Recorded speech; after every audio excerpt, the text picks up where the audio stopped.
Now's a good time to remember where tequila's story truly began. In 1795, Cuervo invented tequila. Cuervo. What are you doing here? Cuervo. Anytime someone says Cuervo, I show up. Well, I do know that to be true, but even during ad reads, like... Cuervo. I think he could lay out, especially for one of our great partners. Sweet, delicious Cuervo. Since then, Cuervo has stayed true to its roots. The same family, the same land, the same passion. Cuervo. So, enjoy the tequila that started it all. Cuervo. Cuervo. The tequila that invented tequila. Proximo. Cuervo.com. Please drink responsibly. Cuervo. This is the Dan Le Batard Show with the Stugotz podcast. Join us in the cheap seats this Wednesday night. Dan and the Kid Mero are watching Game 3 of the NBA Finals presented by Remy Martin. Catch the live stream starting at 8 o'clock Eastern on the Le Batard Show YouTube channel. When is Game 4 of the Stanley Cup Final? They're flip-flopping Thursday. So it's Thursday. We will. How many more hockey live streams are you doing off of these games, Roy, where we can get this broadcasting excellence amid the chaos? And we didn't talk enough about how great the Spanish sentence "silence is everywhere" is as a haunting description. Like just great. Talking of Edmonton, silence is everywhere. And everyone knowing what it means makes it just a wonderful description. I actually have an update. Angel Resto, who is our excellent, graphics and everything, do-it-all guy. In the midst of the chaos of what we're trying to translate, Angel picked it up. He said "silencio sepulcral," which is like a tomb-like quiet. So it's not even the silence is everywhere. It's like a graveyard tomb-like silence. Good catch by Angel. Look, you just made Domonique whistle that out the way you'd imagine in a graveyard where Marchand had just scored to scare Edmonton. Because that's how quickly it flips, right? And we know the thing that we haven't talked about, because basketball is a bit of a foregone conclusion. Every team that's ever looked like OKC wins the championship throughout history. 68 wins, that kind of turnover differential, that kind of defense, and being able to have a guy, Halliburton shooting 20%. He's got 4 assists when he's guarded by Dort. He's got 8 turnovers. That hasn't happened in a 2-game stretch since March of last year. This team is going to do that to you, and it would be only if the randomness of threes in today's basketball does Indiana somehow get saved from what seems inevitable. But hockey's not the same thing. I don't know who should be favored in this series. I know the money's come in on Edmonton. They were both kind of favored. But the first 2 games, this is the insanity of what I'm witnessing. Better than advertised. Wildly beyond expectations, and we're 2 games in on what we know to be the 2 best teams, slugging it out at the very top in a way that makes everyone in hockey be like, oh shit, these are heavyweights throwing haymakers. I don't think it's a hyperbolic take either, because if you watch the TNT coverage, they're all kind of astonished at what they're watching, and Anson Carter the other day is like, this might be... We're heading down a path here where this might be the greatest Stanley Cup final ever. I'm trying to think of other sports where you've heard that in a championship, where it's just, they're all just like, how about this? Hell yeah. This is awesome. Hell yeah. I mean, it reminds me a little bit of Cavs Warriors, where it felt like it was building towards something. Also, like Heat Spurs. But in this, I think the storylines are perfect, too, because McDavid falls into this perfect category of he's by far clearly the best player who has to overcome where LeBron was with the Heat. Right. It's the same sort of thing, and that's easy that's what is great for casuals. People who call pucks balls, they still enjoy watching hockey in this moment because that situation is such an easily told story. It's a good correction you just made. There is one other time in basketball history where this isn't a foregone conclusion. It was when Draymond started kicking everyone in the junk, and that Golden State team that won 72 games lost while up 3-1 to LeBron James. But it's pretty predictable what's going to happen in basketball. Perhaps the last 7 years have not been predictable in basketball. Last 7 years, different champion all the time. You guys talking about SGA here and how it is that he, as the MVP of the league, seizes the league. He's got more points through 2 games, any player, first 2 games ever, Michael Jordan included. And yawn. And efficient and kind of boring. But he's here arguing on behalf of, I like mid-range game, and the rest of us, I want Anthony Edwards. How is that boring? But you know what's boring? Somebody draining threes for the entire game. If you can make Jokic boring, I can make SGA boring. Okay. That's fair. What was that noise Domonique just made? It's because I want to support Greg. But he knows it was a bad take. I'm just like, I like something different, okay? Yeah, no, I agree with you. Like, I think if everybody serving in a tennis match is serving 100 miles an hour, I want a drop shot every once in a while. I want a slice shot every once in a while. I want something different. Well, they delivered on that in the men's final, no doubt. Right. I think that this is why today is Shirt Tuesday, because I think Greg's shirt is evidence to why he likes SGA, because that shirt is boring, but it's different from what Greg normally wears. There you and go. so he looks great in it. Yeah. And I think the same is true. If we got SGA Right. year after year, final after final, week after week, night after night, I think Greg would recognize it. All right, let me get a little something different. Domonique has brought me around on this. I am now also for today being Shirt Tuesday on the grounds that it can only be a Shirt Tuesday when Greg Cote says correctly that he longs for the drop shot. In That's right. tennis, That's exactly right. He does not Well, you want... should be thrilled because Alcaraz is a sicko with how he drops those a drop beautiful shots. thing. sicko. No, it's insane what he does. It's unfair. It's wrong. Thank you, Roy. Excellent timing. The faces that his opponents make Go ahead. and what he just tries to do, Yes. the fact that he even Asinine. thinks about these things. Asinine. What he is doing with a tennis ball is asinine. And let's have more of it. Let's have more drop shots, more spin shots. That's Levitard and I used to play tennis all the time. Usually I'd beat him because I'd frustrate him with my little spin It was shot. bullshit. It was look, great. he's been a coward this way for a long time. He loves the drop shot. Wait, make him go in and out, make him go side to side, wear Yes. him out. Thank you very much. Thank you. Cowardice. No, it's not. It's brilliant on my part. The but part of tennis. Like, that's what you're supposed to do. I know, but then No, you I'm see defending you. 130 mile an hour serves, one after another. Boring. That's what I was giving him too. 130 miles yeah, an hour, right. one in your after dreams. another. Yeah, three of your serves together weren't 130 miles an hour. But it's the same thing in baseball, right? Everybody pitches the ball 105 miles an hour now. You know what? Where's the knuckleball? Bring back the knuckleball. Bring back a little variety instead of The everything. Negroes. Yes, bring back Phil and the other guy. What's the other guy's name? Phil Negro Joe. and Charlie Huff? was it Joe? Joe. Joe Negro. Yeah. Negroes. The lesser Negro.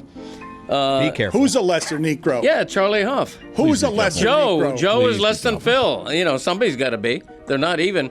Phil Negro, by the way, is he in the Hall of Fame? I don't think so. No. Should be. No, he should Put him not in the be. Hall of Fame. I don't want to have this knuckleballers conversation again. I don't want to have this conversation about the Negroes again. That's art, a knuckleball, in a way that it is a not. fastball It is not. cowardice. It is cowardice. Okay, bring back the mid-range jumper. Bring back the There spin it is. shot. Okay. Bring back the knuckleball. You know, let's the hook shot, too? Enjoy what's different. A hook shot I Chest like. pass. What about the chest pass? Yeah, the chest pass. How about the underhanded free throw like Really, Rick Barry? the Bring granny. that gesture? All that back. The underhanded free What throw. else? Like, What There we else? go. The bank shot. What else? The bank oh, shot. I like Specs. that. Yes, Pooch punt. I like that.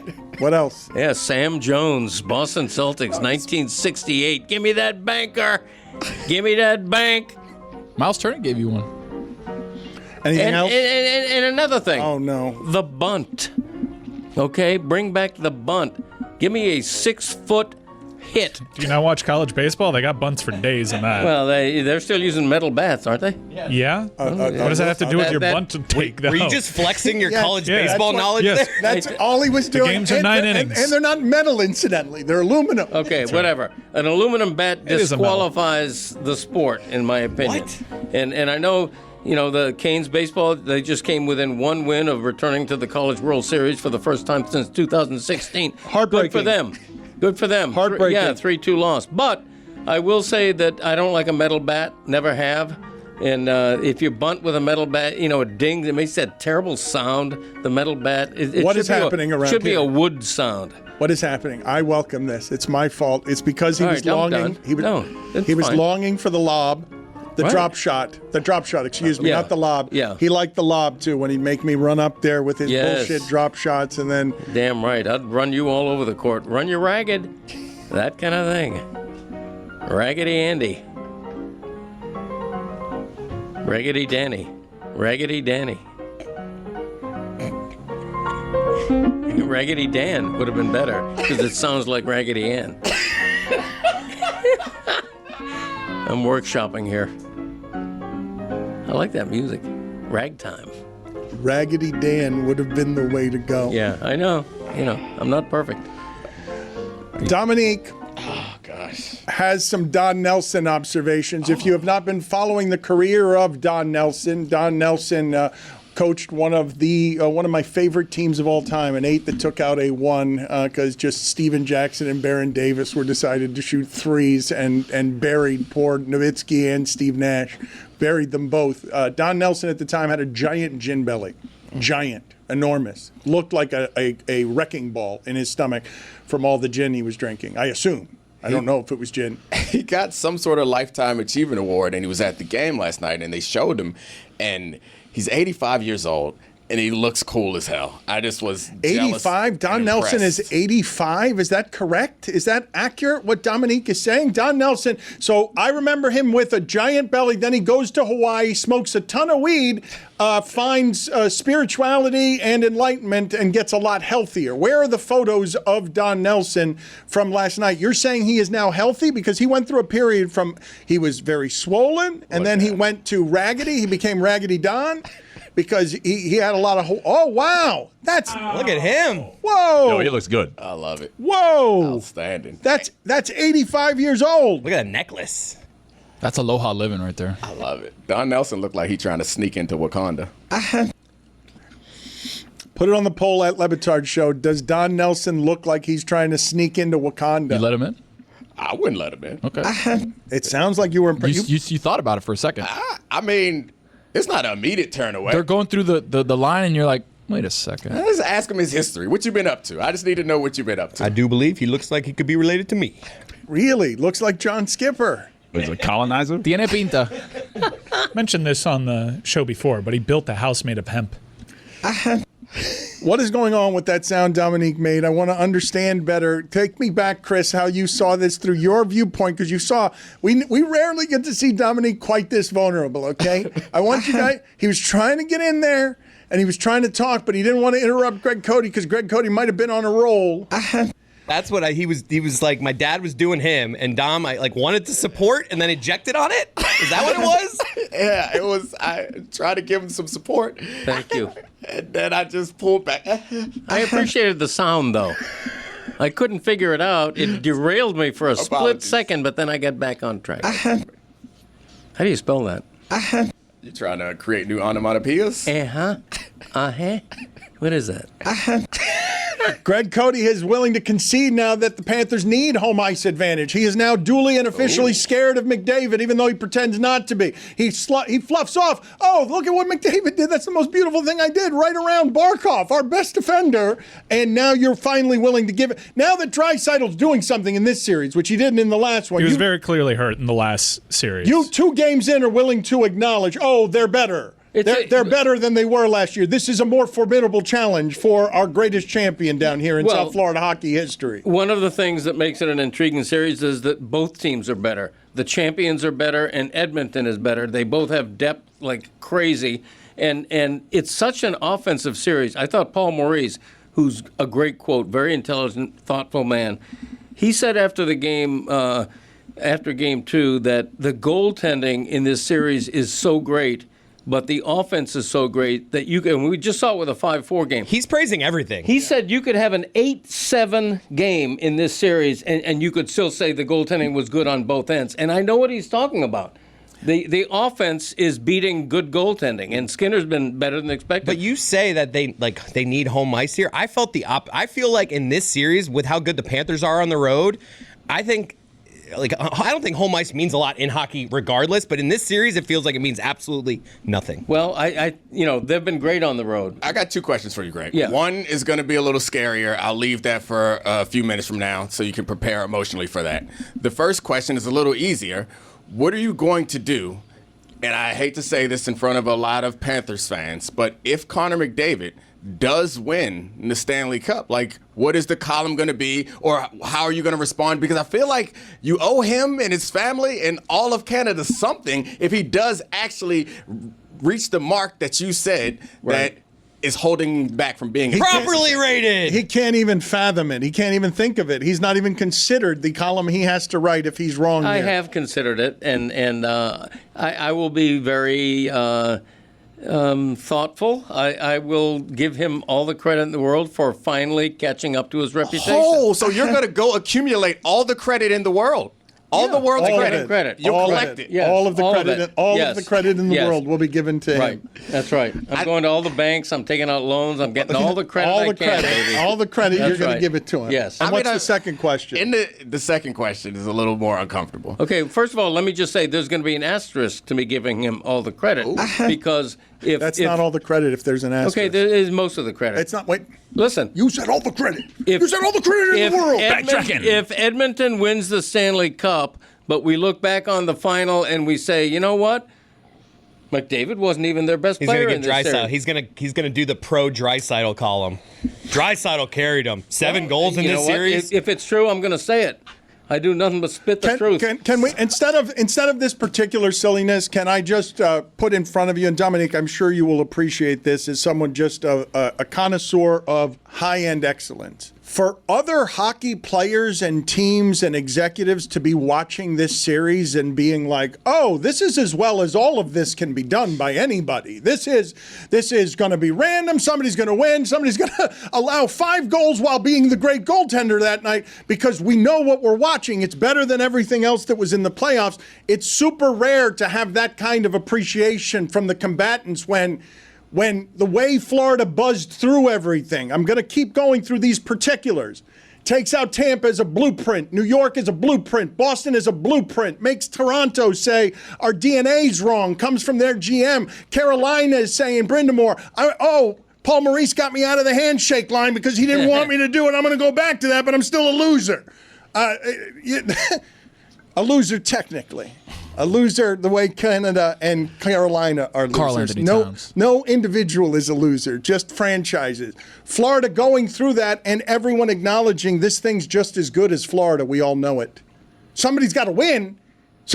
We'd be really disappointed if all the games don't look something like that. Like, we're not looking for 6-1s here. And if you do find a 6-1, my guess is you think that that McDavid and Draisaitl are the ones going to be doing it. You're not expecting Florida to win 6. You're not expecting Bob to be able to shut out Edmonton. We lost 1 game last year in the final 8-1. I'm expecting all the games in the series to feel like the first two, maybe not overtime, but 50-50 toss-ups. These could be any. Today is, if you're going to see one game, maybe have a bigger spread. It might be tonight because I know Nugent Hopkins might be out for Edmonton. They're mixing up their pairings, and I don't necessarily agree with Nurse maybe taking a defensive pairing one alongside Bouchard. I think Bouchard has proven to be a little shaky defensively, as you saw in the Marchand winner. So if there's ever a chance for Florida to get into some kind of groove, it might be tonight. But I think this is generally what the odds makers tell you. Pick 'em series.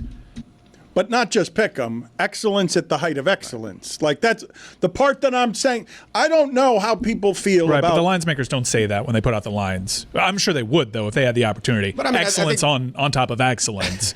But yeah, it's a total toss-up. It's going to feel, even if it doesn't go 7, it'll kind of feel the way that I guess like Pacers Knicks felt in that these are all up for grabs type of games. I think there are different types of champions from different leagues at different times that reach different levels. And I believe that even my rudimentary hockey knowledge is both of these teams are champion level teams. And it's not so clear. And you can have a team that wins a championship in an off year. They're still champions. It's fine. You don't take anything from them, but you don't appreciate them. You don't respect them, and you don't remember them the way that you would some of these other all-time greats. We're in a situation in this particular Stanley Cup final that feels like both of these guys or both of these teams are so deserving of championship that it feels like whoever wins this, it's going to be a championship that matters more than normal Stanley Cups matter. At least for me, it feels like I'm locked into this series in a way that. What I'm saying is that this is not always the case. It's not just. I know they play for a championship every year, but it's not every year. Are you okay? Is everything okay there? Yeah, we're good.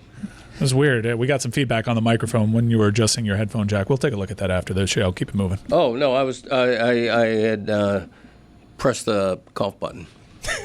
Let's keep it moving.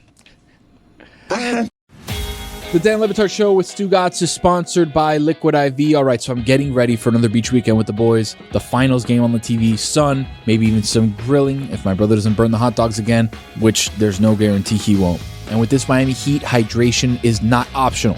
That's why I'm packing Liquid IV everywhere I go. They just dropped a new flavor, Arctic Raspberry, and it's a game changer. Cold, crisp, refreshing, and it tastes like a glacier. Slapped you in the face in a good way, baby. Hell yeah.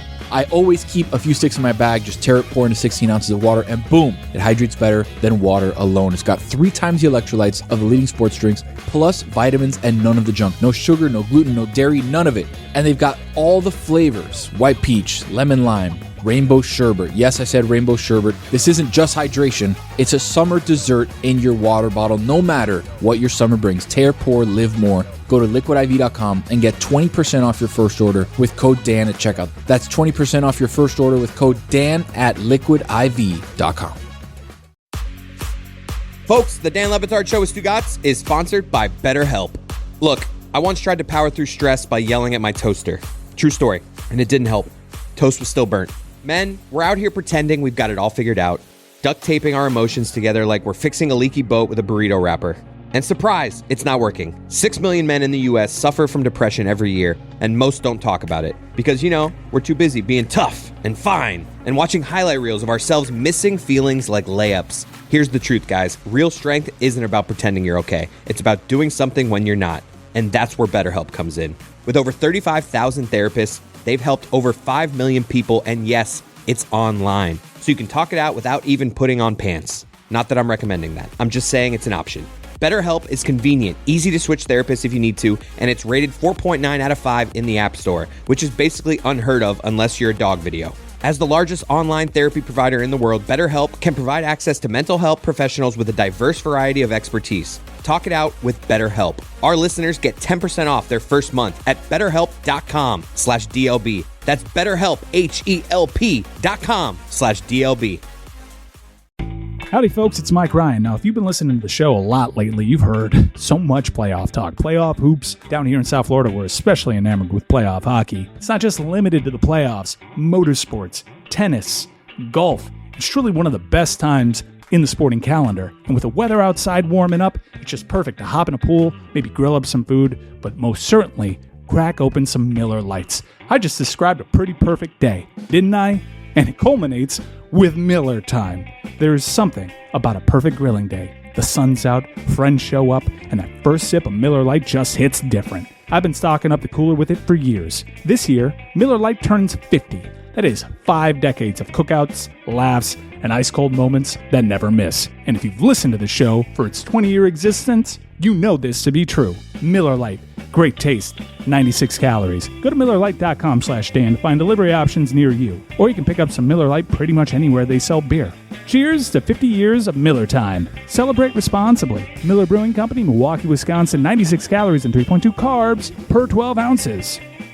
Dan Le Batard. I want to address Tony and all men who would wear that shirt in public. Stugotz. Don't do it. This is the Dan Le Batard Show with the Stugotz.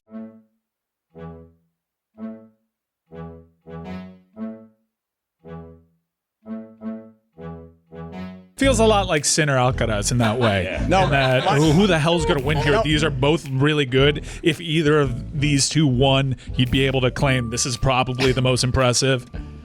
Except that I'm going a next step on this because you're saying Sinner Alcaraz for now, and I'm saying that this is Federer, Nadal, this is Djokovic, this is the very top of how this sport can be played, as conceded by the awed hockey announcers who are saying through 2 games, can you believe this? Can you believe that it's exceeding my expectations when I already knew how closely matched they were? I'm saying that when you're watching something historic through 2 games, this is what it looks like. When you know that you're in the middle of something that people are going to remember, where you guys know how they talk about the series last year, because it was like, how do they top the fact that one team was up 3-0 and then it was 3-3 and then everyone got scared? And when Edmonton was coming back, the assumption was that Edmonton was now going to win the series. Now you're talking historically about the country and countries that celebrate hockey not rooting for Florida here. They're rooting for the immortal to be crowned. Florida's in the way. The champion is very much in the way of what everyone who loves hockey is presently watching. It's not just that Florida is, chippy and assholes and Marchand and wherever it is that you don't like them. This team is not being celebrated or rooted for by anyone outside of this market. I disagree with that. I think that the Panthers, even as the reigning champion, has an underdog quality that Edmonton can't claim. Edmonton can't play that card. They were the betting favorite going in.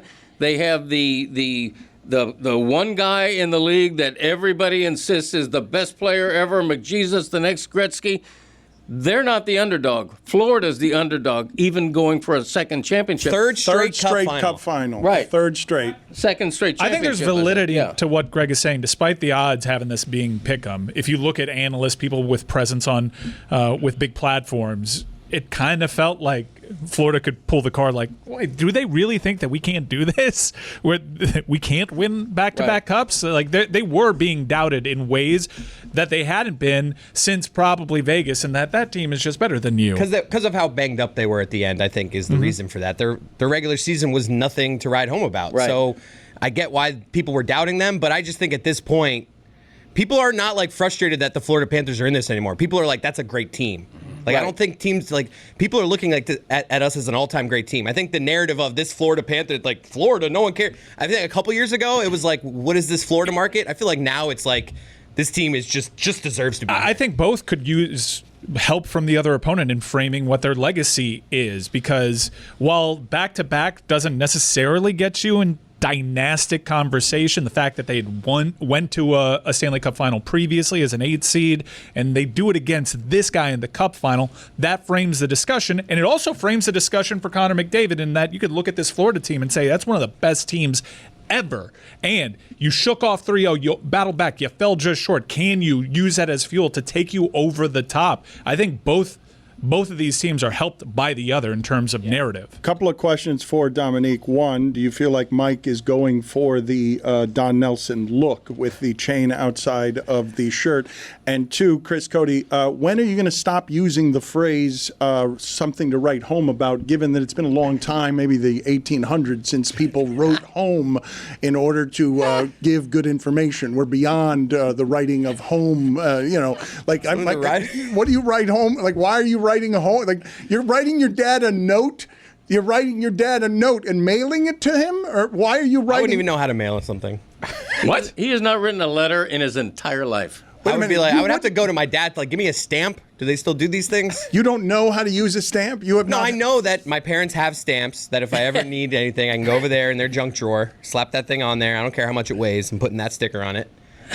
Sticker. How do you feel about Mike Ryan going for the Don Nelson look here, Domonique? Do you believe that he's not looking for Wakanda membership as well, is he? No. I think that Don Nelson is trying to pull off the Mike Ryan. Mike pulls it off more naturally. And maybe I haven't seen Don in a while. It looks perfect for him, but I think it's different looks. Are those puka shells? What kind of shells are those? Those are Hawaiian shells. That it might be made of hemp. Like his guest house is also made of hemp. But Dan, you'd be right. I saw this picture of Don Nelson. I said I got to be like that. I've never worn this look before. Prior to, I saw a picture of Don Nelson. I'm like, that's going to be my fit now. A good choice by you, there Mike. You go. Thank you. Mild Mike. We didn't mild. That's what it is. It's not. It's no longer a Cody Holy Shirt Tuesday. It is now a mild Mike Monday, and on a mild Mike Monday, one of the things that I wanted to bring It's not up. a thing. It's not a thing. Stop making it. The only reason it's a thing is I'm getting boxed out at every turn right now. Cockburn's got to get the shots up. That kind of thing. Thought that was his name. I'd never met the guy. You thought his name was Cockburn? I did. Pete Cockburn. It sounds like a name. That was very Bill Simmons. Do I get to speak now? Is it my turn? Mild Mike. The house was made of hemp or is made of hemp? Yeah, we have a photo. It's something called, please clear the graphic. It's something called hempcrete. They make hemp into this paste, and he built a 6,000 square feet guest home made of hemp. What a waste of hemp. See it right there. square foot How many guest home. how many things can you throw Creed at the end of it and just make a house with it? I could play. You want me to play the game? I can name some things. Workshop that next time. Yeah, before you do that, in fact, here, let's just. Major penalty, 5 minutes, swooning comedy. I think you'd be shocked at how many.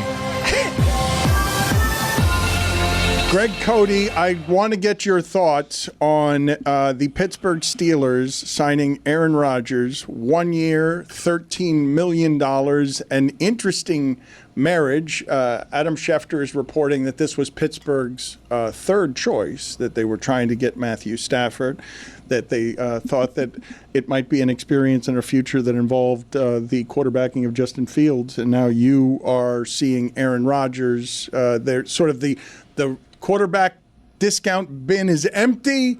Yep. The game of musical chairs makes it so that they couldn't go into next season with Mason Rudolph as Right. their quarterback. You simply cannot do that. So they just end up on Aaron Rodgers, and how do we think that's going to go? Well, I don't think it'll go particularly well. I think Aaron Rodgers has shown that he's pretty much spent in terms of the Aaron Rodgers of 5 years ago, the Aaron Rodgers from his prime. The Jets let him go for a reason, and Aaron Rodgers only looks good if you compare him to Mason Rudolph. He kept the Steelers on hold for months, and this is what the Steelers get for not moving on from the possibility of Aaron Rodgers. Yeah, I think the Steelers are in a situation now where they have to go with Aaron Rodgers. It puts them in a situation where Aaron Rodgers could hopefully turn back the clock for enough for them to make a run, but he also can put them in a position to draft a quarterback next year when the quarterback draft class is a little bit more attractive. I don't have a ton of faith in Aaron Rodgers, but a year removed from the Achilles injury, people do have a little bit more success once they have a little bit more time to recover. But it's not an injury that has a long history outside of Kevin Durant. Well, you've seen the numbers on him turning the ball over more. So I ask this question sincerely, even though I know how the audience feels about what I'm about to say. If I tell anyone in the audience, you're someone who cares about the Steelers, what would you prefer? Mason Rudolph is your quarterback next year, or Aaron Rodgers is your quarterback? Everybody would say, I've seen what Mason Rudolph is, and I've seen what Aaron Rodgers has been. I'd rather hope than go with Mason Rudolph. So I ask you, Domonique, in real terms, having looked at the analytics of what the decline has been and historically how bad quarterbacks get after the age of 37, is Aaron Rodgers actually a better option than Mason Rudolph? Yes or no? Yes, he's absolutely a better option than Mason Rudolph because, you can find moments. I think what you want from a quarterback at this point is can they make the throws that not other quarterbacks can make? You can find moments in Aaron Rodgers' season last year that are really ugly, but you can also put together a pretty impressive highlight tape. I think that the players on that team, the fans of that team, and the coaches on that team, in their mind, their best version of this is we play great defense. We don't ask much of Aaron Rodgers. But every now and then, we ask him to do one of those special things. Can he do it? Mason Rudolph cannot. So you don't even have that as an option or opportunity. So I think that's what players and fans and coaches would like about Aaron Rodgers. Well, I have a question, though. Would you prefer Aaron Rodgers to either Russell Wilson or Justin Fields?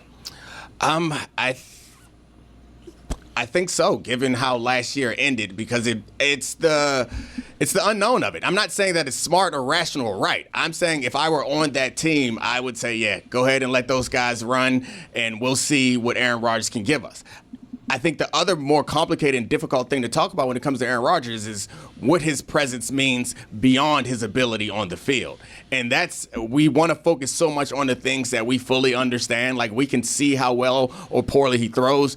We don't know. Despite the fact that we pretend like we don't know exactly what the Aaron Rodgers presence in the locker room means. Leading up to his stint with the Jets, we were spinning it as positive. Like, he's there. He knows how to win. He's going to expect things from other people. They're reinvigorated because they see how high their ceiling is offensively. And then the following year, we're like, man, everybody hates Aaron Rodgers. Gets all the coaches fired. No one really likes to be like, I don't know what that particular ingredient is going to do to the chemistry of the Steelers locker room. Well, what held Pittsburgh back last year? Clearly quarterback play, but the inability to trust the quarterback. I actually like using Aaron Rodgers the way that they use Russell Wilson, and hopefully you can talk yourself into, well, we can trust him to throw more if we need it. That was kind of in the way of Pittsburgh when they played Baltimore, was you kind of need Russell to throw, and when he was slinging it, it wasn't bad, but I can understand why you stopped short of fully trusting him. Aaron Rodgers historically has been very good at taking care of the football, and if he's going to buy into Mike Tomlin's way of just keep us in this football game, we'll find a way to steal it and sneak into the playoffs, even as a third team in that division, which is what most people likely have them. That's probably what the odds makers have them at. They can still get in the playoffs, and I would trust him to steal one against a better team in the playoffs more than Russell Wilson because I would trust him to throw it more. It feels like Aaron Rodgers has a really good first year with his locker room, and then that second year is when things kind of start tailing off, right? So you have him for a one-year deal, and then maybe he's the good Aaron Rodgers in the locker room for that one-year deal, bridge quarterback, and then you get somebody else. Well, let me figure this part out, though, because I don't know if Aaron Rodgers is capable of being humbled. I think anyone trying to predict how he'll behave in that locker room, that's a fool's errand to try and figure out what that looks like. But I'm more interested in this. So you got Mike Tomlin, nothing but winning seasons, but also in this particular quagmire, which is that fan base spoiled by Ben Roethlisberger, one of the best, okay? 7 starters since he's retired. But spoiled by Ben Roethlisberger and also spoiled by this part. They got to watch the decline of Ben Roethlisberger when he was younger and his body was failing than Aaron Rodgers. And what that looked like was Mike Tomlin winning all the games. Nothing but slants, Ben. Nothing but slants. And every once in a while, please hit a 3rd and 9 down the field where you throw it for 30 yards because you can still make one of those old Ben throws. They've gone through all the quarterbacks since then. They're like, bring us back the old Ben. Just slants, slants, slants. 3rd and 6, slants. Be super accurate. Be Drew Brees super accurate. And every once in a while, please, Aaron Rodgers, on 3rd and 11, can you hit somebody down the field for 30 yards? Make 2 of those plays. Make 2 of those plays half a season. Yeah, but they had better talent around Ben in those days. Like, I understand they acquired DK, but it's Robert Woods after that, who's been in the league forever. They have a new RB1 in Jalen Warren, who's been around the franchise for a long time, but it's the supporting cast of characters isn't what it used to be. But what I'm asking Domonique is about the frustration that the Pittsburgh fan base would have about that offense in a phone booth constipation of we're just trying to get 7 yards on 3rd and 6. It's a style of play that fans do not like unless the results are there. And while we marvel at Mike Tomlin's non-losing record, Steelers fans are done with it. And it's been a short, like it's all about expectations and what you're accustomed to. They've been accustomed to a level of success where they are sick of this mediocrity. Like you said 7 quarterbacks, but it's only been like 3 years since Ben Roethlisberger was their quarterback. He wasn't a good quarterback then, but like you had to stay with them. It's funny to listen to, or not funny, but it's interesting to listen to a fan base who's been so stable and had so much success get frustrated with that stability and success when you look around at the rest of the league. It's like you had 3 years of not having a quarterback. Most everyone else looking at 10, 15. But do you guys hear what he's saying there? Because I believe that these two things are actually so, and it's a crazy thing to say. Mike Tomlin has not had a losing season since he's been coach for a franchise that has had 3 coaches ever. And also, Pittsburgh fans think the last 10 years of it are mediocre. The word is mediocre. Right? They keep making the playoffs. They always win more than they lose, but they're extinguished so quickly that Pittsburgh fans would absolutely have the assessment that Mike Tomlin the last decade has been mediocre. How can those two things be true? Well, I think it doesn't help that if you're a Steelers fan, you see other downtrodden franchises like Detroit, like Washington, get pretty damn good pretty fast, and your team is still stuck in something just above mediocrity. See, I got to cut you off there. Yeah. They didn't get good fast. Like, I guess they got good out of nowhere, but those two organizations were bad. Yeah, well, that's what I mean, though. Long stretches. Yeah, that's what I mean, though. Like, Right. 2 years ago, they're both among the dregs of the league. Now, all of a sudden, especially Detroit. I mean, you're looking at Detroit as a Super Bowl contender. It's hard to look at the whole, like the big picture, but if you asked a fan base, would you rather have had the run of the Steelers or that of what let's go with the Commanders have? Like, obviously, they all choose the Steelers because the Steelers, even during their down period, they've been mediocre. Like, Washington was terrible. I live in D.C. The team was an embarrassment for a long stretch. 30 years. The same thing for the Lions, which is why I get why the Steelers fans are upset, but I also get why people would look at them and say, shut up. You don't know suffering. I'm really interested in this pairing, though, because I know it's a fairly recent thing that Aaron Rodgers is reputed to be a coach killer, but for most of his career, no. He actually worked against his best interests, and he kept mediocre people around in his life for too long. It certainly cost him at least one Super Bowl with the decision-making that happened in the NFC Championship game against Seattle. He's always surrounding himself with Nathaniel Hackett's of the world. I'm happy that he gets to go to a franchise where there is an established leader in that locker room, and it's not going to be Aaron Rodgers' cast of merry men that you just drag in here. We have a Pittsburgh Steeler way of doing it, and I'm the first coach with an actual personality and spine that you're going to listen to. What's interesting to me about Aaron Rodgers signing with Pittsburgh is that Domonique is right when he says Steelers fans are growing really impatient. And it's also true to say that Aaron Rodgers is not a real likable character at this point. Not real likable. And I think there's the potential for a real combustible relationship. If Aaron Rodgers starts poorly or the Steelers are 0-2, I think you're going to hear booing. I think the mindset's going to be, why'd we sign this old guy? So I think it's a very volatile situation that's going to be really neat. Can we explore, though, the question that I'm asking you guys? How do both of these things exist? The most stable franchise in the sport, 3 coaches in their history, has a coach who has not had a losing season in his entire time coaching. His fans are tired of the mediocrity. What are we talking about? Are you guys telling me that if you're the 10th best team in the league, that's mediocre? That's what you're telling me? Because Tomlin's been that for a decade and a half. It's not Lions get here for a minute and people are already closing their window and Ben Johnson's over here saying, I don't need a tush push. I don't need short yardage plays. We're all about 40-yard plays. Pittsburgh is going into a season trying to beat you with 7-yard slants and defense. And we'll try and go on the road and see if we can beat Burrow. I mean, Pittsburgh fans are used to winning Super Bowls, and it's been a minute since they have.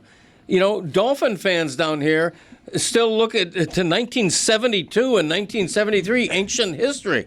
If you've won Super Bowls, if you're used to winning a Super Bowl, it's not good enough to be 10-6. But that's not mediocre. 10-7 can't be mediocre. It's not good enough. But for the first time in his career, I feel like he's going to a place where the expectations are perfectly calibrated for him, and with what the team actually does compared to the perception of him. People still think Aaron Rodgers is this chuck it down the field guy. Even when he was in his prime winning MVPs, he was very careful with the football, so I think it actually plays well to his skill set. This is all game management. He will no longer be a game breaker. He's just going to be it's don't make mistakes. It's not even make plays. It's don't make mistakes. Right. And I think that to Mike's point, that should be encouraging to Steelers fans because it is a good fit. But to the question that I think you feel like we're not answering, it seems pretty simple. It's about expectations, and it's about what you become accustomed to. Like, I could give a ton of different examples or analogies, but like if you go back 100 years, the idea of having air conditioning would be like odd to you. Now, if I took your AC for one day, Dan, oh my God, you would be infuriated. Oh my God. The Steelers fan base have been living in AC. And now they just turned they haven't even taken it away. They just turned it up to 70, 72. And they're like, it's hot as shit in here. They haven't changed the filter. That's what they There haven't you done. go. Yeah. And they're like, somebody do something about this. While other organizations are looking at them like, I've been in this swell. It's 94 degrees in here. I can't sleep. This is unbearable. And they're looking at the Steelers like, it's only 70 over there. Wait till you feel this. Like, I get how that feels.